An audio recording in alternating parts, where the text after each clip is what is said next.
Today in New York, storm-related cancellations leave Sailforth ticket holders high and dry. A Legionnaires update on the Upper East Side, a federal arson charge downtown, a tragic clinic case in the Bronx, and a New Jersey voter registration glitch raising alarms. All right, let's set the stage for this one. I'm Leah. And I'm Garrett. Welcome to Laid Back Local, the news of the day, with Leah and Garrett here in New York City. First up, Sailforth ticket holders denied refunds after storm cancellation. Sailforth 250 is a July 4th celebration organized by a small nonprofit, meaning they are legally set up not to distribute profits to owners, and they put on a big lineup this year. Premier access tickets for a Governor's Island viewing started at a little over $200. On July 3rd, a storm caused substantial structural damage at the outdoor venue. On July 4th, that top-tier viewing was canceled. Here's the controversy.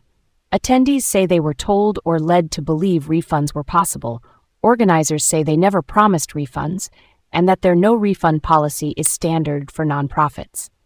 Meanwhile, other ticket tiers kept going, and the VIP event continued.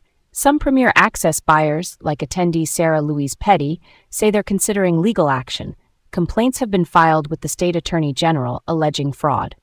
For scale, the parade itself pulled nearly 12 million viewers on NBC, but those Premier Access folks lost their on-site view with no money back. Yeah, that hits different. When weather wrecks your plan, you need flexibility.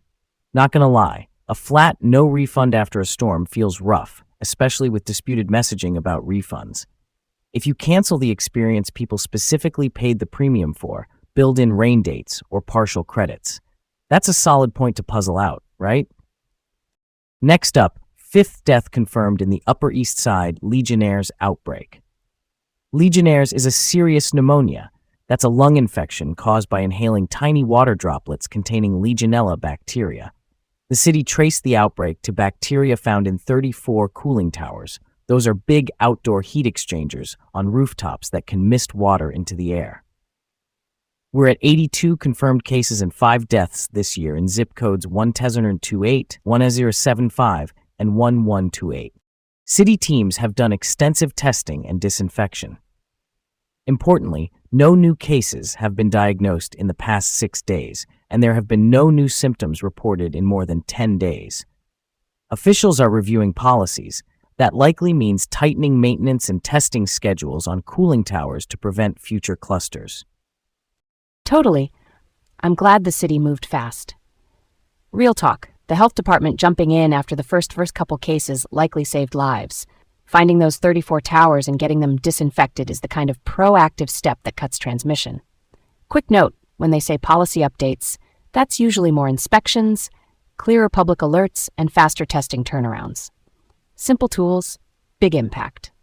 Next up, NYC Army veteran charged with arson after an immigration court attack. Arson is the criminal charge for intentionally setting a fire. Federal agents arrested 43-year-old Andrew Arabaka after he allegedly set off fireworks and ignited a fire outside 126 Federal Plaza. That's the big federal building where immigration hearings and naturalization ceremonies happen. Prosecutors say he planned for months, starting purchases in January, and he confessed, citing anti-ICE sentiments. ICE is Immigration and Customs Enforcement, the federal agency that enforces immigration laws. If convicted on the federal arson count, he faces a mandatory minimum of 7 years. His defense is seeking a psychiatric evaluation. Court papers note he's an Army veteran who's unemployed, living out of his car, and had been diagnosed with a mental illness but stopped taking medication. Agents say they found a manifesto on him. No prior criminal history is listed. This one's got layers. You can condemn the violence and still say we've got to address mental health gaps. Political anger plus untreated illness can be a dangerous mix. It doesn't excuse the act. It's context we need if we want to prevent the next incident. Why does it take a crisis to trigger care and evaluation, you know? Next up, unlicensed Bronx doctor admits fatal error in anti-aging treatment. Police say Luis Rojas Cabrera performed a NAD plus infusion at the Bereshit Lifestyle Center in Kingsbridge on July 19th. 27-year-old Elizabeth Barron died shortly after. NAD+ is a molecule naturally in our cells that helps with energy production and DNA repair. Some clinics market it as anti-aging, but studies on safety and benefits for that use are limited. Cabrera isn't licensed to practice in New York. He claims he's a physician in the Dominican Republic and holds a physician assistant license in Puerto Rico, and he calls himself Dr. Rojas on the clinic website.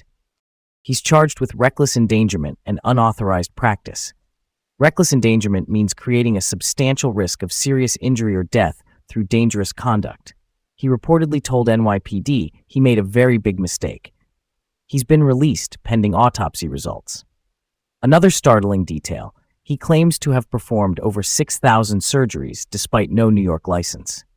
That raises major oversight questions. That's a no-go for me. If you're offering medical treatments in New York, you need a New York license, period. Patients deserve to know who's treating them, what the risks are, and that the clinic is under real oversight. Alternative or holistic branding shouldn't be a shortcut around safety. My heart goes out to Elizabeth Barron's family. This is devastating and, frankly, preventable. Last up, New Jersey software glitch registers 6,000+ non-citizens to vote. Governor Mickey Sherrill says a motor vehicle commission system bug, that's the DMV equivalent in New Jersey, auto-registered 6,600 non-citizens between June 2023 and June 2024, and nearly 400 actually cast ballots. The glitch was fixed last June, but the governor says she only learned about it recently. An investigation is underway to figure out exactly how this happened and what the impact was. Keynotes: the registrations hit Democrats, Republicans, and unaffiliated voters, so it wasn't targeted to one party. Right now, there's no evidence any elections were swayed. A software glitch here means a coding or data handling error that misread non-citizen status and pushed applications through anyway. When folks say electoral integrity, they mean the systems and checks that keep voter rolls accurate and voting lawful. Yeah, that checks out as a wake-up call. We need robust systems. Think audit logs, cross-checks with citizenship databases, real-time error flags, and faster public disclosure when something breaks. I'm down for fixes that are technical and transparent, not political. Catch it early, notify quickly, and verify every record. That's how you keep trust. Time to put a bow on that.